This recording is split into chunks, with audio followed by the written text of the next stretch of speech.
Magandang araw sa ating lahat mga Mars. For today's video is nagmalengke ang aking mister na pang-ulam namin for today. Ito ay nakabili din siya ng pakwan na napakapula.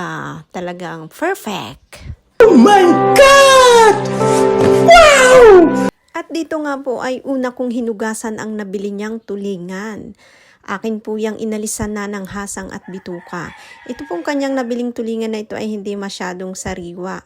Medyo ilado na po siya kasi tanghali na rin siyang namalengke kaya wala na tayong nakuhang sariwang tulingan. Pero anyway, okay din naman siya. Okay pa naman siya. Pwede pang panglamang tiyan ba kung ating tsatsagain. At dito nga po hinugasan ko na din ang binili niyang liempo. Ito po hindi masyadong mataba. Hahaluan din po natin ang sinaing na tulingan ng liempo para naman mas masarap ang ating sinaing na tulingan. Inisa-isa ko na po yung linisin lahat. At tayo nga po dyan ay may tatagain. Joke lamang po yan. Tayo ay maggagayat na ng liempo diyan. At para maihalo natin sa ating sinaing na tulingan, pumili lang po ako ng isang habang liempo diyan. Kasya na po yan para sa 3 pirasong tulingan. At talagang pong nilinis ko na din at ibinukod ko na din ang ibang natirang karne para naman sa ibang lutong putahin yan. At hinugasan ko na din po ang binili ni Mr. na mangga diyan. At talaga naman pong hinog na hinog at napakabango ng mangga niyang nabili. Medyo mahal pa rin po ang mangga ngayon. Ibinukod ko na din po dyan yung karneng ihahalo natin sa tulingan. Konti lang po yan. Pwede na rin. At ako po ay nagpisa na ng bawang dyan. Ilang pirasong ngipin lang ng bawang po ang aking inihalo dyan. Okay na po yun na pang palasa. Madali lang naman pong magluto ng sinaing na tulingan. Basta kompleto ricado, masarap po yan. At dito nga po ay nilagyan ko na ng asin ang bawat tulingan. Kung ako po ay naggagayak dyan ng tulingan, ang ginagawa ko po diyan ay pinipisa ko po ng pinipisa. Parang dyan ko binubos lahat ng galit ko sa mga customer na malilgalig. Pwede na! Tapos ko nga po dyan pisain ang tulingan at maihanda ay inilagay ko na po siya sa isang maliit lang na lutuan namin. Inisa-isa ko nang lagay ang kalamyas, ang porcha, ang liempo, at ang tulingan. At yan nga po ay ako'y mananagan. Baliw ka yata eh! Joke lang po. At ito nga pong napakapulang pakwan na nabili ni Mr. sa palengke kanina ay akin ang gagayatin. Talaga naman pong ang napakapula ng pakwan na yan. Mura lang po dyan ang bili ni Mr. At akin nga po yung ginayat-gayat na at ilalagay ko na lang sa rep para pag kung sinong gustong kumain ay pika-pika na lang ba. Hindi na nila kailangan gayatin.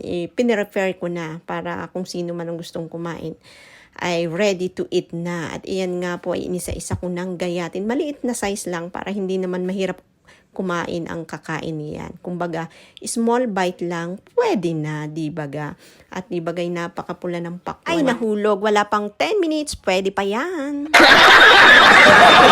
Kain ko pa nga po dyan, yung nagpatak na pakwan, malinis pa naman po at napakatamis talaga. At ito nga po, isinumpisahan ko ng isa lang, ilagay ang bawang.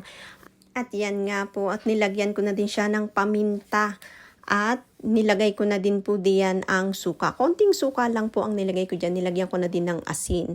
Kumbaga, pakukuluan ko lang po ng ilang konting minuto lang sa suka. Nang ganun ay maalis ang lansa at medyo tatagal din ang tulingan natin kung hindi natin mauubos sa isang kainan lang po. At nang medyo kumulo na po sa suka ay tayo po diyan ay naglagay na ng isang tasang tubig at pakukuluan naman po natin yan. Nalagyan ko na din po yun ng asin.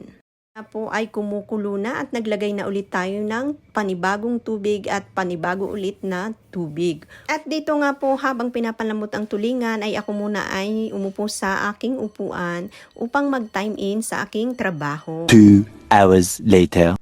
At yan na nga po, nakailang banto din ako ng tubig diyan at medyo malambot na, ready na siyang ihayin. At inilagay ko na nga po yan sa isang malinis na lalagyan at ako nga po ay nag-umpisa na diyang maghayin at 11 na po yan ang katanghalian. Ako po kasi wala pang almusal kaya nagutom tayo kaya ako ay naghanda na ng aming hapagkainan at yan nga po ay may pork chop pa ding niluto si Mister. At ito nga po ay ako ay gutom na yan at panay ang subo ko na at Nakalimutan ko nga pala'y ako'y may trabaho kaya ako'y saglit mulang umupo at siningnan ko ang aking trabaho at baka may message na. At iyan nga po ay nakalimutan ko ding ihanda ang mangga namin kaya naman ginayat ko na din ang mangga diyan upang matikman na rin ang napakatamis na mangga. Yan nga po ay natapos ko ng gayatin ang mangga at napakatamis nga po, panay ang subo ko diyan. Thank you sa panonood!